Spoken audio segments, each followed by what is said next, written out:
India TV, आपकी आवाज। तेलंगाना विधानसभा चुनाव के लिए आज हो रही वोटिंग, शाम 6 बजे तक होगा मतदान। तेलंगाना की 119 सीटों के लिए 35,655 सेंटर पर हो रही वोटिंग, 3 करोड़ 26 लाख मतदाता कर रहे मतदान। तेलंगाना के 12,000 से ज्यादा मतदान केंद्र संवेदनशील घोषित हुए हैं। पूरे राज्य में लगाई गई धारा 144। तेलंगाना में वोटिंग के दौरान सुरक्षा के कड़े इंतजाम। केंद्रीय सशस्त्र बलों की 375 कंपनियां, तेलंगाना विशेष पुलिस बल की 50 कंपनियां तैनात हैं। तेलंगाना पुलिस के 45,000 से ज्यादा पुलिस वाले बूथ पर तैनात हैं। होमगार्ड के 23,500 जवान कर रहे हैं निगरानी। पीएम मोदी ने तेलंगाना के लोगों से की ज्यादा से ज्यादा वोटिंग की अपील। पहली बार मतदान करने वालों को भी प्रेरित किया। हैदराबाद में केंद्रीय मंत्री जी किशन रेड्डी ने किया वोट। अंबरपेट में एक पोलिंग बूथ पर परिवार के साथ पहुंचकर मतदान किया। जी किशन रेड्डी ने लोगों से की वोटिंग की अपील। कहा, तेलंगाना में अच्छी सरकार की जिम्मेदारी अब आपकी है। कामारेड्डी विधानसभा के एक बूथ पर रुकी वोटिंग। R&B बिल्डिंग में ईवीएम में खराबी आई थी। आधे घंटे तक मतदान रुका रहा। कांग्रेस उम्मीदवार मोहम्मद अजहरुद्दीन ने हैदराबाद में किया वोट। परिवार के साथ पहुंचे पोलिंग बूथ। मोहम्मद अजहरुद्दीन ने कहा, सभी को वोट देना जरूरी है। अगर आप वोट नहीं देंगे तो आपको सवाल पूछने का अधिकार नहीं। तेलंगाना के मुख्य निर्वाचन अधिकारी विकास राज ने किया वोट। लोगों से ज्यादा वोट करने की अपील की। जुबली हिल्स में ऑस्कर विजेता संगीतकार पद्मश्री MM की रावनी ने वोट किया। कहा, हर किसी को मतदान करना चाहिए। तेलंगाना के SR नगर में दिखा महिलाओं का म्यूजिकल बैंड। पोलिंग बूथ पर लोगों को वोटिंग के लिए प्रेरित कर रहे हैं। हैदराबाद में एक्टर जूनियर NTR ने परिवार के साथ वोट किया। एक पब्लिक स्कूल में बने पोलिंग बूथ पर आकर मतदान किया। एक्टर चिरंजीवी ने जुबली हिल्स के पोलिंग बूथ पर किया वोट। परिवार के साथ मतदान के लिए पहुंचे।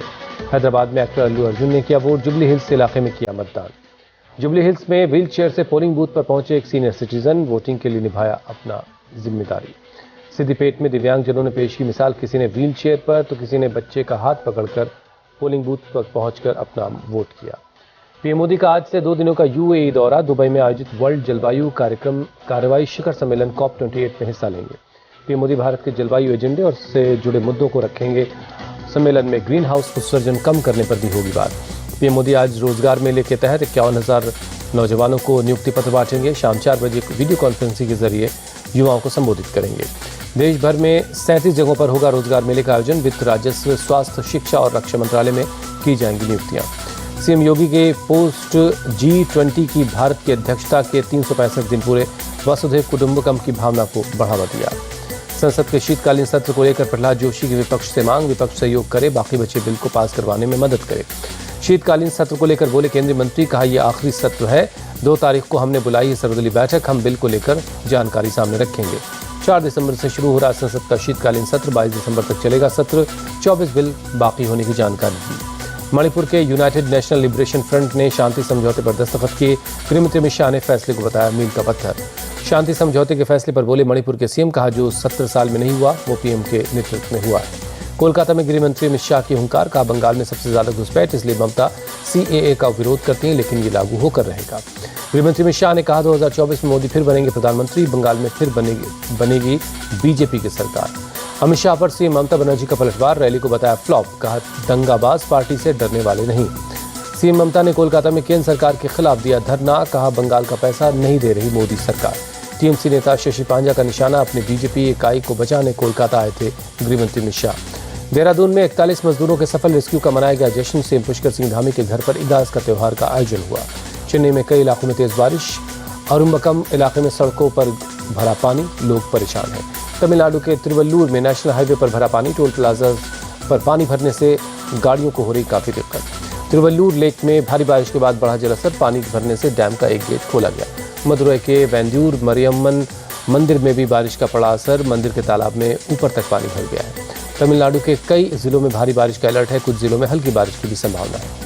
हिमाचल प्रदेश के कुल्लू में रोहतांग पास के टूरिस्टों के लिए बंद कर दिया गया। भारी बर्फबारी और खराब मौसम की वजह से लिया गया फैसला। आंध्र प्रदेश के तिरुपति में भी भारी बारिश। तिरुपति मंदिर समेत शहर के कई इलाकों में पानी भर गया। चंडीगढ़ में सुबह तेज बारिश हुई। बौछारों के साथ ओले भी गिरे। लुधियाना हुजरी कारोबारी संभव जैन अपहरण के मामले में पुलिस को मिली कामयाबी। 2 वांटेड गैंगस्टर मुठभेड़ में ढेर।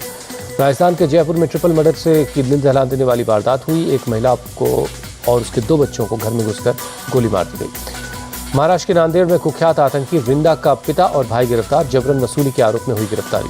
पुलिस ने रिंदा के पिता और भाई के खिलाफ मकोका के तहत केस दर्ज किया। कोर्ट ने दोनों को 5 दिनों की रिमांड में भेजा। असम में उल्फा आई के 4 कैडर ने सरेंडर किया। कैडरों ने गोले बारूद और हथियार भी सौंपे। 6 महीने बाद भारत वापस लौटी अंजू पाकिस्तान में नसरुल्लाह से शादी कर फातिमा बन गई थी। अयोध्या के नाम पर बसा है थाईलैंड का अयोध्या शहर। थाईलैंड के राजवंश को माना जाता है भगवान राम का अवतार।